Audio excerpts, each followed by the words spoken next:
Welcome back to beta squirrel. ഇനി നമുക്ക് validations back end സൈഡിൽ കൂടെ ചെയ്യണം. നമ്മൾ ഫ്രണ്ട് എൻഡിൽ വാലിഡേഷൻ ചെയ്തിരുന്നു. ബാക്ക് എൻഡിൽ കാര്യമായിട്ടുള്ള ഇൻപുട്ട് വാലിഡേഷൻ ചെയ്തിട്ടില്ല. അതായത് ഇൻപുട്ട് ഇവിടെ റിക്വേർഡൊക്കെ കൊടുത്തിട്ടുണ്ടായിരുന്നല്ലോ, നമ്മൾ റിക്വേർഡും ഇമെയിൽ ടൈപ്പൊക്കെ കൊടുത്തു. അപ്പം ബാക്ക് എൻഡിലും കൂടെ നമുക്ക് വാലിഡേറ്റ് ചെയ്യണം. അപ്പോൾ അതിന് വേണ്ടിയിട്ട് നമുക്ക് ഏതെങ്കിലും തേർഡ് പാർട്ടി പാക്കേജസ് ഉപയോഗിക്കാം. എക്സ്പ്രസ് വാലിഡേറ്റർ ഒരു ഓപ്ഷനാണ്, പക്ഷെ അത് കുറച്ച് ഡിഫിക്കൽട്ടാണ് കോൺഫിഗർ ചെയ്യാനൊക്കെ. അതിനേക്കാൾ ബെറ്റർ എന്ന് പറയുന്നത് ജോയ് എന്ന് പറഞ്ഞൊരു പാക്കേജ് ഉണ്ട്, NPM പാക്കേജാണ്. അപ്പോൾ ജോയ് ഉപയോഗിച്ചിട്ട് സിമ്പിളായിട്ട് നമുക്ക് സ്കീമ ഇൻപുട്ട് സ്കീമ എന്ത് ചെയ്യാം, വാലിഡേറ്റ് ചെയ്യാം. ഒരുപാട് ഓപ്ഷൻസ് ഉണ്ട് അതിൽ. നമ്മൾക്ക് റെഗുലർ എക്സ്പ്രഷൻ ഉപയോഗിച്ചിട്ടോ ആൽഫ ന്യൂമറിക് മിനിമം ഇത്ര വേണം, മാക്സിമം എത്ര വേണം, ഇൻഡിജർ ആയിരിക്കണം, മിനിമം ഇയർ മാക്സിമം ഇയർ ഒക്കെ കൊടുക്കുന്നുണ്ടല്ലോ. അങ്ങനെ ഒരുപാട് ഓപ്ഷൻസ് ഉണ്ട്, ഇമെയിൽ വാലിഡേഷൻ. അപ്പോൾ ഈ ഒരു രീതിയിൽ നമുക്ക് വാലിഡേഷൻ ജോയ് ഉപയോഗിച്ചിട്ട് എങ്ങനെയാണ് ചെയ്യാന്നുള്ളത് നോക്കാം. ആദ്യം നമ്മൾ ജോയ് പാക്കേജ് ഇൻസ്റ്റാൾ ചെയ്യണം. npmi Joy. Okay, package install ചെയ്തിട്ടുണ്ട്. ഇനി നമ്മൾ കോഡിൽ വാലിഡേറ്റേഴ്സ് ഫോൾഡർ നമ്മൾ ക്രിയേറ്റ് ചെയ്തിരുന്നു. അവിടെ നമുക്ക് പുതിയ ഫയൽ ഉണ്ടാക്കാം. ഓത്ത് വാലിഡേറ്റർ എന്നാണ് പേര് കൊടുക്കുന്നുണ്ട്. അവിടെ നമ്മൾ ജോയ് റിക്വയർ ചെയ്തു. ജോയ് എന്ന് പറഞ്ഞ വേരിയബിൾ ഉണ്ടാക്കി. എന്നിട്ട് നമ്മൾ ലോഗിനും രജിസ്ട്രേഷനും അല്ല ഉള്ളത്. അപ്പോൾ അതിന് രണ്ടിന് സ്കീമ ഉണ്ടാക്കണം, വാലിഡേഷൻ സ്കീമ. അതായത് രജിസ്ട്രേഷൻ സ്കീമ എന്ന് പറയുന്നത് ജോയ് ഡോട്ട് ഒബ്ജക്റ്റ്, ഒരു ഒബ്ജക്റ്റ് ആയിരിക്കും. അതിലെന്തൊക്കെ ഉണ്ടാവണം, നെയിമും ഇമെയിലും പാസ്വേഡും. ഇതാണ് രജിസ്ട്രേഷൻ നമ്മൾ കൊടുക്കുന്നത്. അതിൽ നെയിം എന്ന് പറയുന്ന സ്ട്രിങ് ആയിരിക്കണം, മിനിമം ഒരു 3 ക്യാരക്ടേഴ്സും മാക്സിമം ഒരു 30 ക്യാരക്ടറും റിക്വയർഡ് ആണ്. പിന്നെ ഇമെയിൽ എന്ന് പറയുന്ന സ്ട്രിങ് ആയിരിക്കണം, ഇമെയിൽ ആയിരിക്കണം, റിക്വയർഡ് ആണ്. പിന്നെ പാസ്വേഡ് സ്ട്രിങ് ആയിരിക്കണം, മിനിമം 6 റിക്വയർഡ്. അങ്ങനെ ലെങ്ത് ഒക്കെ കൊടുത്തിട്ടുണ്ട്. പിന്നെ ലോഗിൻ സ്കീമ ഇതേപോലെ തന്നെ ഇമെയിൽ റിക്വയർഡ് ആണ്, പാസ്വേഡ് റിക്വയർഡ്. അങ്ങനെ 2 സ്കീമാണ് കൊടുത്തിട്ടുള്ളത്. അവിടെ നമ്മൾ മൊഡ്യൂൾ ഡോട്ട് എക്സ്പോർട്ട്സ് കൊടുക്കാം. Module dot exports equal to രണ്ടെണ്ണം ലാസ്റ്റ് നമുക്ക് കൊടുക്കാം.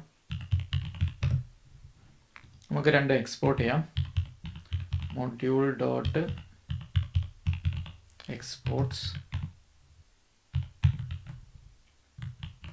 2 സ്കീമിൽ നമ്മൾ എക്സ്പോർട്ട് ചെയ്യുന്നുണ്ട്.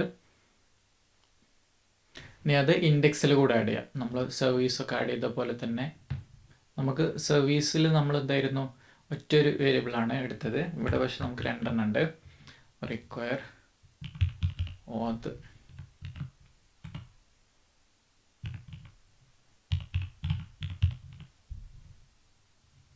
ഓത്ത് വാലിഡേറ്റർ. അതിൽ നമുക്കുള്ളത് രജിസ്ട്രേഷൻ സ്കീമ, ലോഗിൻ സ്കീമ. 2 നമ്മൾ എക്സ്പോർട്ട് ചെയ്തു. എന്നിട്ട് ഓത് കൺട്രോളറിൽ വന്നിട്ട് നമുക്കത് റിക്വയർ ചെയ്യണം. വാലിഡേറ്റേഴ്സ് എന്ന് രജിസ്ട്രേഷൻ സ്കീമ, ലോഗിൻ സ്കീമ.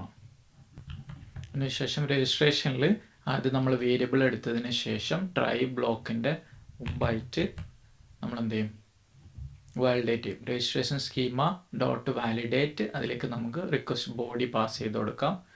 എന്നിട്ട് അപ്പോൾ അതിൽ നിന്ന് റിട്ടേൺ ചെയ്യുന്ന ഒരു ഒബ്ജക്റ്റിൽ എറർ എന്ന് പറഞ്ഞിട്ടുണ്ടാവും, ഒരു വേരിയബിൾ ഉണ്ടാവും. അപ്പോൾ ആ വേരിയബിളാണ് നമ്മൾ എടുക്കുന്നത്. ആ ഒബ്ജക്റ്റിൽ വേറെയും കാര്യങ്ങളുണ്ടാവും.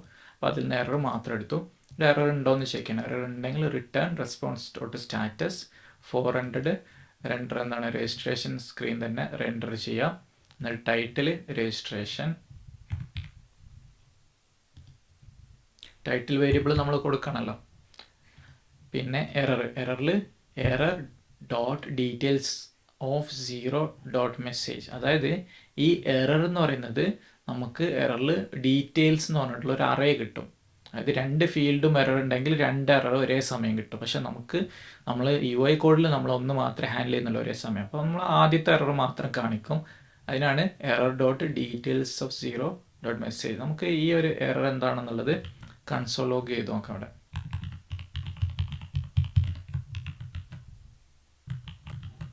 അതേപോലെ ലോഗിൻ കൺട്രോളറിൻ്റെ ഫംഗ്ഷനിൽ ട്രൈൻ്റെ മുമ്പായിട്ട് login schema validate request dot body, അവിടെയും ഇതേപോലെ തന്നെ ലോഗിൻ സ്ക്രീനാണ് റെൻഡർ ചെയ്യുന്നത്. Title login error dot details of 0.message.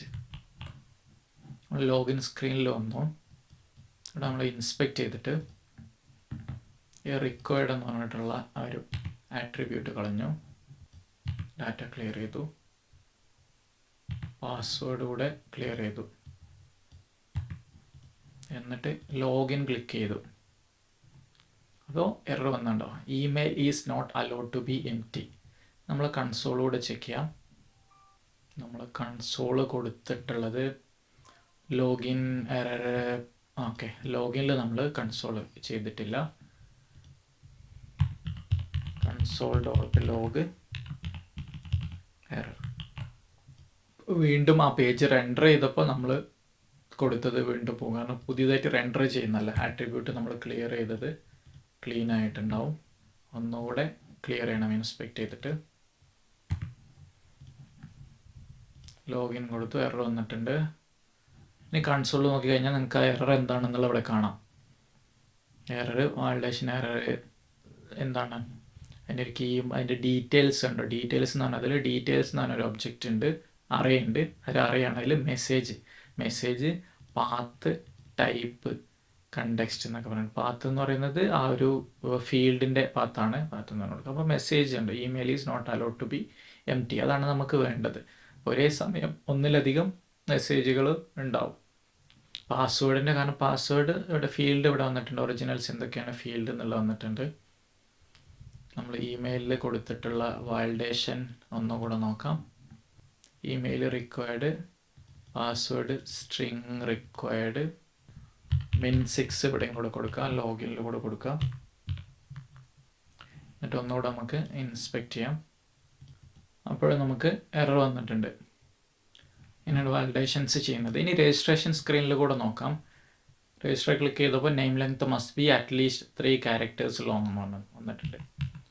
1 2 3. അപ്പോൾ ഇമെയിൽ ഓൾറെഡി രജിസ്റ്റേർഡ് എന്ന് പറഞ്ഞിട്ട് നമ്മൾ നേരത്തെ എറർ വന്നിട്ടുണ്ട്.